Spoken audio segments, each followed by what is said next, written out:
They said he wasn't good enough for Harvard. 10 years later, he walked into that same building and picked up the chalk. It was a cold morning in Cambridge, Massachusetts. Snow drifted softly over Harvard Yard. A man in his mid-30s walked across the campus in a dark coat, his steps calm, deliberate. He wasn't a student. He wasn't lost. He was exactly where he was supposed to be. His name is Jack Miller. For most of his life, Jack believed that Harvard was the finish line. Not because of the name or the status or the ivy-covered walls, but because he thought that was where people like him belonged. People who worked harder than anyone. People who sacrificed more than most. People who never, ever gave up. He was raised in a small town in Ohio. Working-class family. His dad fixed trucks. His mom cleaned houses. Jack was the kind of kid who asked for library books for his birthday. The one who stayed after school to help teachers file papers, just for a few extra minutes with knowledge. By the time he was 17, Jack had near-perfect grades. 1570 on the SAT. Valedictorian. Debate team captain. Science Olympiad gold medalist. He did everything right. Everything that the brochures and the counselors said would get him in. He applied to Harvard early decision. And he waited. The day the email came, he sat alone in his bedroom. His fingers trembled as he clicked open the message. "We regret to inform you." 6 words. That was it. He stared at the screen for a long time, waiting for the words to change. They didn't. In that moment, something in him cracked. Not because he felt entitled to Harvard, but because he'd believed so deeply that effort always equals reward. And now, reality was teaching him otherwise. His friends were stunned. His teachers confused. But Jack didn't throw a fit. He didn't post angry messages online. He didn't call Harvard to demand an explanation. He just closed the laptop, went outside, and sat in silence for a long, long time. Eventually, he chose to attend the University of Michigan. It wasn't Harvard, but it was a great school. Still, something shifted inside him. He stopped chasing prestige. Instead, he began chasing depth. While his classmates joined clubs and parties, Jack buried himself in research. He became obsessed with how people learn, how the brain processes new information, and how artificial intelligence might one day transform education. He worked 2 jobs, slept 4 hours a night, read everything he could find, wrote papers nobody read, built models nobody cared about, but he kept going. Because deep down he knew he didn't need Harvard to prove anything. He needed to prove something to himself. After undergrad, he went straight into a PhD program. The same story: work, grind, fail, try again. While others networked, he experimented. While others built resumes, he built ideas. Years passed, and then something strange happened. A paper Jack published on machine learning and student cognition went viral in a small academic circle. A professor at MIT referenced it. A think tank invited him to speak. Slowly, people started noticing. One day, Jack got an email. It was from Harvard. They'd read his work. They were impressed. They asked if he'd be interested in coming to guest lecture a seminar next semester. He stared at the email. Same screen. Same university. But this time, different words. "We would be honored to have you." He said yes. When Jack arrived on campus, no one rolled out a red carpet. No one knew his story. No one clapped. And he didn't expect them to. He walked into the building, set down his bag, and started writing on the board. The same classrooms that had once felt unreachable were now just classrooms. And the students sitting in front of him were eager, curious, unsure, just like he had been. He taught them not only about AI or cognitive theory. He taught them about failure, about patience, about the brutal, beautiful truth that sometimes rejection isn't the end of your story. It's the beginning of a better one. He didn't tell them he'd once been rejected by Harvard. That didn't matter anymore. What mattered was what came after. Jack's story isn't about revenge. It's not about proving them wrong. It's about becoming so deeply invested in your purpose that no one's opinion, no matter how prestigious, can define you. Because sometimes the best way to answer rejection isn't with anger. It's with excellence. And when you build something no one can deny, the doors that once shut on you, They open on their own. Jack didn't tell anyone how much the rejection hurt. Not really. On the surface, he moved on. He accepted the offer from the University of Michigan. He showed up to orientation with a smile, told everyone how excited he was to be there, and played along like the past hadn't shaken him. But inside, something had changed. He no longer believed in fairy tales. He believed in friction, in grinding, in doing the work no one saw, and getting results no one expected. Harvard's rejection didn't destroy him. It simply killed the version of him that thought doors open just because you knock politely. In his first year at Michigan, he stopped doing things to impress people. No more curated resumes. No more resume padding clubs. He focused only on what fascinated him. How people learn. Why do some students absorb complex concepts instantly, while others struggle despite working harder? What if teaching could be personalized, moment by moment, using technology that responded like a human tutor? He started asking questions most students weren't thinking about. Professors noticed. Not because he spoke the loudest, but because he asked the questions no one else had thought to ask. He became obsessed with artificial intelligence, not just the hype, but the real application of machine learning in classrooms. He wanted to build systems that could understand how students learn, not just what they memorize. By his junior year, Jack was working in 3 different research labs. He stayed late, skipped breaks, ate ramen at his desk while building neural network simulations on borrowed servers. He failed constantly. Projects broke. Code crashed. Advisors rolled their eyes. But he didn't stop, because he wasn't chasing validation anymore. He was chasing mastery.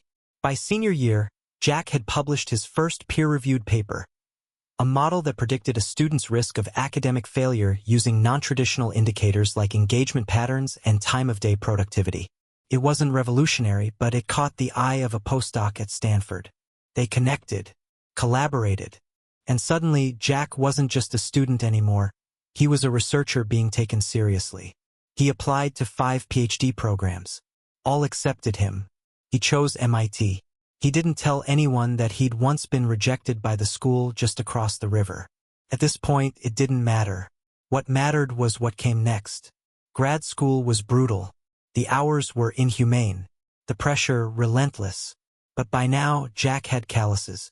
He knew how to outlast the noise. In his second year, he developed a learning interface that could detect when a student was losing focus and adapt the lesson pace in real time. The early prototype didn't work well. But the idea was promising enough that one of his professors invited him to present at a closed-door faculty symposium. That was the moment things began to shift. A week after that symposium, Jack got an email from an education think tank in D.C. They'd seen a reference to his work. They wanted to know more. He sent them a deck. 2 weeks later, they invited him to present to a roundtable of education reform leaders. He wasn't even finished with his PhD, but people were now listening. He published again, this time in a respected academic journal. The response was quiet but strong. A few more invitations. Podcast interview. A talk at an EdTech conference in Seattle. Then the invitation came. A Harvard professor who'd been forwarded one of Jack's articles reached out personally. He was running a seminar on the intersection of AI and human learning models. Would Jack be interested in guest lecturing for one session? Jack read the email twice. He didn't smile. He didn't gloat. He didn't send it to his parents with an, "I told you so." He just said yes. Not because it was Harvard, but because the work deserved to be shared. When the day came, he arrived early.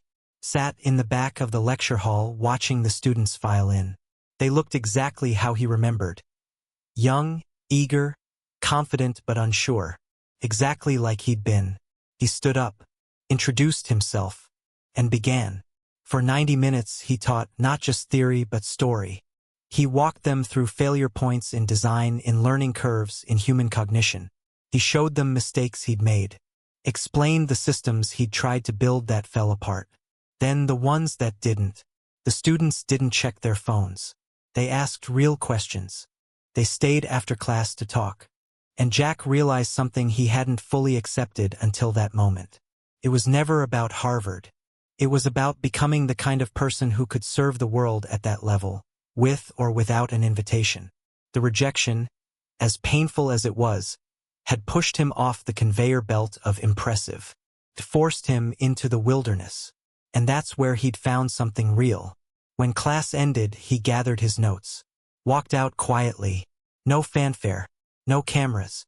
Just the sound of shoes on marble halls. But this time, he wasn't looking up at the walls in awe. He was looking forward. He knew that what he'd built mattered. Not just because it worked, but because it was born from a place of truth. He had once asked Harvard to believe in him. But now, Harvard was asking to learn from him. And that was enough. Jack didn't post about the Harvard lecture on social media. No humblebrag tweet. No Instagram post in front of a Harvard crest. No full circle moment caption. It wasn't pride that kept him quiet. It was peace. Because for the first time in his life, Jack wasn't chasing anything. Not approval. Not recognition. Not even closure. He had already won. And it wasn't a loud kind of victory. Not the type you see in movies with standing ovations or slow claps in crowded rooms. It was quieter than that. More personal. It was walking into a space that once said, "You don't belong here." And knowing with every step, "Actually, I do." But Jack didn't want revenge. He wasn't interested in proving Harvard wrong. He wanted to prove something much harder. That he could become a person worth listening to, even without the world's permission. After the lecture, Jack returned to Boston for a few more meetings. Panel, a podcast recording. The usual. But he kept thinking about that classroom. About the kids who stayed after asking about their projects. About the girl in the second row who reminded him of himself. Focused, intense, a little scared. He remembered what it felt like to want something so badly that you let it define you. And how dangerous that could be. Because no school, no company, no institution gets to decide your value. They might open a door, but they don't define your worth. In the weeks that followed, something started to shift again. His inbox filled up faster than usual. More schools wanted him to speak. Stanford, Columbia, even Yale. Harvard invited him back, this time to co-teach a semester-long graduate seminar. Jack accepted, but still, he didn't make it about them. He made it about the students, about the questions, about the work. Midway through the semester, one of his students stayed after class and said, "Your story really motivates me. You must have always known you'd end up here." Jack smiled. "No," he said. "There was a time I thought I'd never be good enough." The student looked surprised. "So what changed?" Jack thought about it, then said, "I stopped trying to be good enough for them and started trying to be great for myself." He shared that same lesson every time he spoke. In every lecture, every conversation, every talk, he wove it in quietly. Your value doesn't come from being chosen. It comes from choosing yourself. Again and again, especially when it's hard. Because people will tell you you're not ready, that you don't belong, that your background, your scores, your resume don't measure up. And if you believe them, that becomes your truth. But if you keep going quietly, consistently, you'll reach a place they never saw coming.